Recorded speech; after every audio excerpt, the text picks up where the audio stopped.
Graines de Business, l'émission radio hebdomadaire sur l'entrepreneuriat à Taïwan, présentée par Valentin Floquet sur le service français de Radio Taïwan International. Retrouvez toutes les informations de l'émission sur la page Facebook dédiée, Graines de Business, mais aussi sur mon compte Twitter personnel, ValFR84, dans lequel je partage également des informations plus généralistes sur Taïwan et même l'Asie encore plus largement.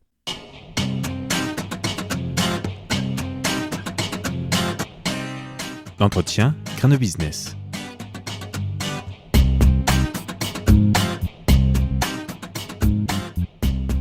Merci de nous rejoindre pour ce nouveau numéro de Graines de Business. Vous êtes en compagnie donc de Valentin Floquet.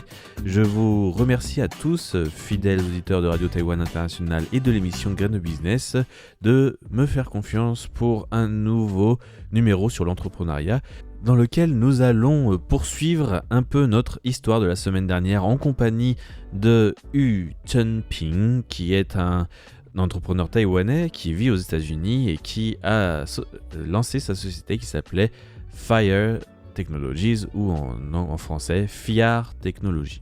Une société qui a été reprise par Google l'année dernière. Nous avions vu la semaine dernière un petit peu le parcours de Yu Chunping, qui expliquait qu'après une spécialité dans l'intelligence artificielle pour l'automobile et pour les véhicules, il avait eu cette idée de créer une société dans laquelle il pouvait régler un problème quotidien pour lui lorsqu'il vivait à Boston, c'est-à-dire le problème du guidage par GPS et la navigation par GPS. Donc en fait, il rencontrait beaucoup de problèmes, il trouvait que le GPS n'était jamais assez clair et qu'on se trompait tout le temps de direction, et qu'à Boston c'était quelque chose de très récurrent, car il y avait beaucoup d'indications et de voies différentes qui n'étaient mal expliquées par les voies de navigation. Donc il a imaginé cet outil de navigation par GPS en réalité augmentée, ce qui permet en fait aux gens d'avoir une vue directe sur une route, et d'avoir donc des indications beaucoup plus visibles et beaucoup plus visuelles, beaucoup plus visuelles de la route, et leur permettant d'avoir tout de suite des informations claires et précises sur la conduite et l'environnement dans lequel le conducteur évolue. Donc nous nous en étions là. Nous avions parlé aussi du fait que ce concept avait beaucoup plu, notamment au programme d'accélérateur de YC Combinator, et donc Yu Chunping pesait le pour et le contre de cette organisation. Il a beaucoup apprécié le soutien et notamment le réseau que YC Combinator lui a apporté, mais il a expliqué qu'il fallait savoir ce que vous vouliez en étant entrepreneur, car le but de cet accélérateur n'est pas de vous monitorer sur comment créer votre entreprise et comment la monter, et quels sont les projets à suivre et à développer pendant toute la session de monitorat.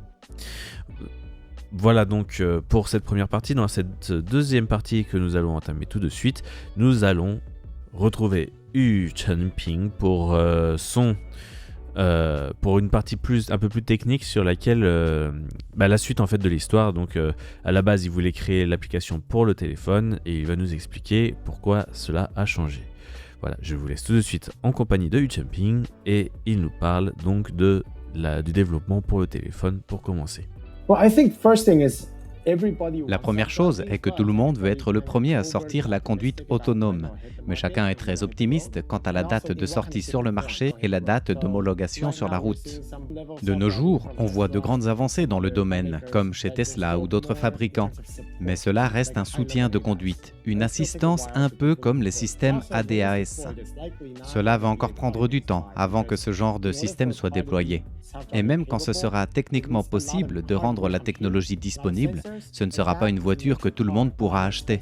Car en termes de matériel, il y a les composants du système informatique et les capteurs. Et ça, c'est ce qui va faire que le véhicule coûte cher. Prenons comme exemple une Toyota Corolla. Son prix de base est d'environ $20 000 américains. Cette voiture, à ce prix, elle correspond à une certaine cible de marché, une certaine audience de consommateurs. Mais si vous voulez y ajouter une véritable conduite autonome, alors le prix sera entre 30 000 et 40 000 $. Avec une telle différence de prix, la cible change. Donc nous parions sur le fait que ce genre de technologie arrivera d'abord dans un format qui utilise un service de libre-échange, comme Uber, mais avec un véhicule autonome. Quand la personne a besoin, elle loue le service, puis le rend. Mais même avec ce modèle, cela va demander encore du temps. Et je pense que maintenant, les gens ont réalisé que la conduite autonome allait prendre plus de temps que prévu. Pour cette raison, les constructeurs automobiles affichent de plus en plus leur intérêt vers des programmes et applications avec des fonctions augmentées, telles que la navigation à réalité augmentée, car cela permet directement aux conducteurs d'aujourd'hui d'être guidés d'une manière bien plus interactive et visuelle.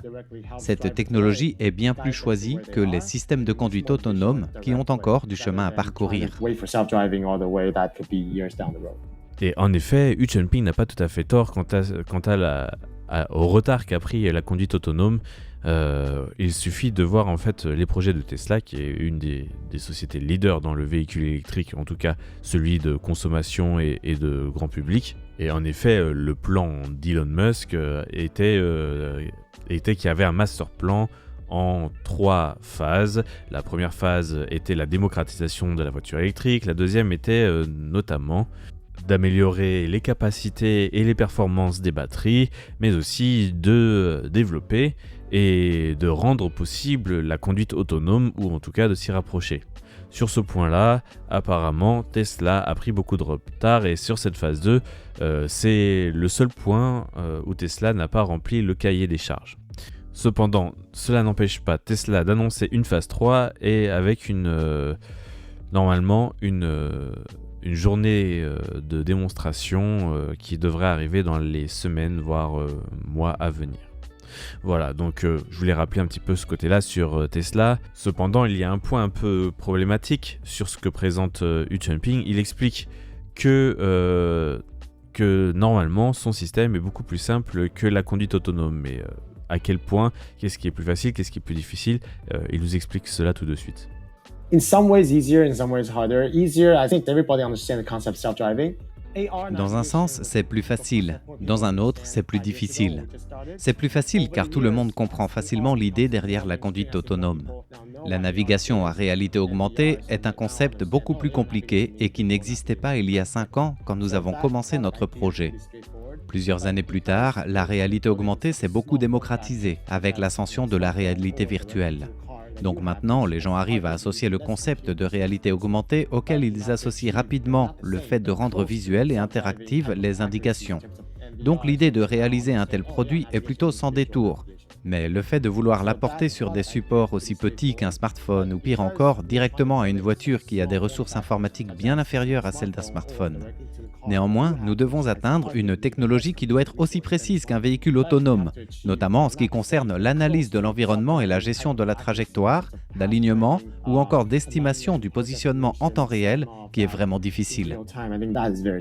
Alors, dans toute conception de produit, il y a ce qu'on appelle le goulot d'étranglement, des cas de figure dans lesquels en fait on se retrouve un petit peu dans une impasse et dans laquelle il faut trouver de nouvelles solutions et où la science ou la technologie ne peuvent rien faire. Et donc juste pour une question pratique, l'orientation de la recherche et développement d'un produit change parfois drastiquement, des fois bifurque un petit peu par rapport au plan initial. C'est ce que nous explique maintenant Hu Chunping. Il y a des choses qu'on ne contrôle pas. Il y en a d'autres qu'on peut contrôler. Par exemple, quand on a commencé à vouloir développer l'application pour téléphone, et nous voulions que ce soit un outil téléchargeable gratuitement et que les données récupérées servent à être la source de revenus. Et on avait réussi à développer le programme, l'intelligence artificielle et la réalité augmentée sur l'iPhone, et elle fonctionnait. Et nous avons commencé à tester cette version bêta avec nos utilisateurs témoins aux États-Unis il y a 2 ans environ. Ce qui en a découlé, c'est qu'ils ont beaucoup aimé l'expérience et l'idée de navigation augmentée, mais ils ont tous dit que l'écran du téléphone était trop petit. Donc lorsqu'ils conduisent, ils avaient des difficultés à comprendre tous les détails affichés sur l'écran, même si ça reprend ce qui apparaît devant le véhicule. Ce problème est quelque chose que nous ne pouvons pas changer. La deuxième chose est que le téléphone était fixé directement sur le pare-brise, car nous avions besoin que la caméra du téléphone soit orientée correctement vers la route, pour que nous puissions afficher nos données superposées aux éléments du paysage. Le problème, c'est que dans des endroits comme la Californie ou l'Arizona, qui sont des régions très chaudes, le pare-brise fait effet de loupe pour le soleil sur le téléphone, qui finit par être détruit encore et encore. En plus, la voiture piège la chaleur et provoque une surchauffe du téléphone. C'est un paramètre sur lequel nous n'avons aucun contrôle et à cause de ça, nous avons décidé de le transférer vers des applications pour véhicules. Au lieu d'installer notre système dans un téléphone, on l'installerait directement dans la voiture. Et donc, quand vous voulez aller acheter une voiture, ce serait une option qui pourrait être ajoutée aux fonctions de votre véhicule. Par ailleurs, il y avait un autre problème qui était l'industrie en elle-même, car les sociétés du secteur ne sont pas très amicales avec les startups. Et il est vrai que le monde de l'automobile est quand même assez compliqué et est un des plus exigeants au niveau des normes et des certifications, puisque c'est quand même quelque chose d'assez technique et dangereux avec une puissance énorme à délivrer. Donc il faut être sûr que tout fonctionne bien. Et donc Uchamping répond à la question, est-ce que pour son produit qui est adapté au téléphone, il y a les mêmes demandes de réglementation que pour un produit qui s'insère dans un véhicule, ou est-ce qu'il y a une différence entre les deux? Exactly right. So, because we're not safety critical. C'est exactement ça. Mais comme nous ne sommes pas une application qui met en danger directement la sécurité du véhicule, nous n'avons pas besoin de toutes les certifications qu'un système ADAS aurait besoin. Mais nous devons quand même nous affranchir de certaines normes qui sont en lien avec l'automobile. Cela représente beaucoup de temps et beaucoup d'argent que nous devons dépenser. Et puis dans le monde de l'automobile, remporter de nouveaux partenariats est extrêmement long. Cela peut prendre des années pour obtenir un contrat, même si ce dernier peut être signé sur plusieurs années. C'est pour cette raison que l'industrie n'est pas si amicale. Le bon côté, c'est que notre produit, bien qu'il soit un produit destiné à l'automobile, il y a plein de cas d'applications qui permettent d'utiliser des chemins détournés. Par exemple, il y a les sociétés qui fabriquent les caméras de bord et des dashcams avec lesquelles nous discutons pour incorporer nos produits dans leurs camions ou encore dans les véhicules agricoles, et cela nous permet d'avancer sans être obligé de mettre tous nos œufs dans un même panier.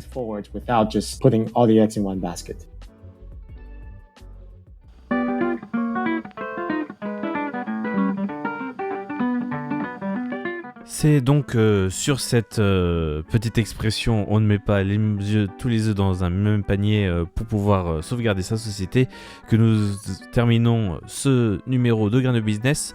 La semaine prochaine, nous terminerons cette interview avec Uchamping. Donc je vous retrouve la semaine prochaine et vous souhaite une excellente écoute de nos programmes sur Radio Taïwan International. C'était Valentin Floquet.